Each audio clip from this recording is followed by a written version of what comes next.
السلام علیکم دوستوں، امید ہے آپ سب خیریت سے ہوں گے۔ اگر آپ ہمارے چینل پر نئے ہیں تو چینل کو سبسکرائب کر دیں تاکہ اسلامی کتابوں کی تمام ویڈیوز آپ تک پہنچتی رہیں۔ جیسا کہ آپ جانتے ہیں، ہم پڑھ رہے ہیں صحیح بخاری کی حدیث۔ ہمارا ٹاپک ہے ایمان کا بیان، اور آج ہم پڑھنے جا رہے ہیں چیپٹر نمبر 25 اور 26، حدیث نمبر 35 اور 36۔ بسم اللہ الرحمن الرحیم۔ شب قدر کی بیداری، عبادت گزاری بھی ایمان میں داخل ہے۔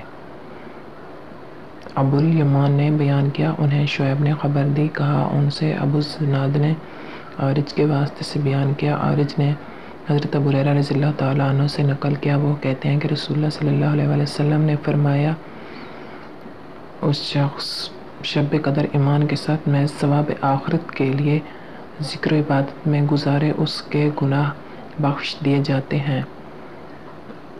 جہاد بھی جزء ایمان ہے۔ حدیث نمبر 36۔ حرمی بن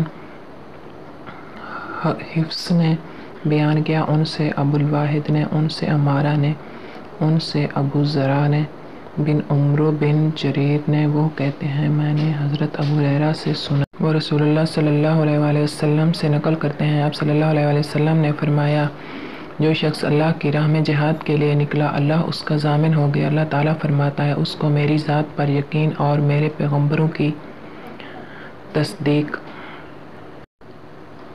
میں اور سرفروشی کے لیے گھر سے نکلا، اس بات کا ضامن ہوں، یا تو اس کو واپس کر دوں ثواب اور مال غنیمت کے ساتھ، یا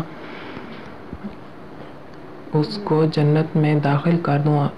آپ صلی اللہ علیہ وسلم نے فرمایا، اور اگر میں اپنی امت پر کسی کام کو دشوار نہ سمجھتا تو لشکر کا ساتھ نہ چھوڑتا، اور میری خواہش ہے کہ اللہ کی راہ میں مارا جاؤں، پھر زندہ کیا جاؤں، پھر زندہ کیا جاؤں، پھر مارا جاؤں، پھر زندہ کیا جاؤں، پھر مارا جاؤں۔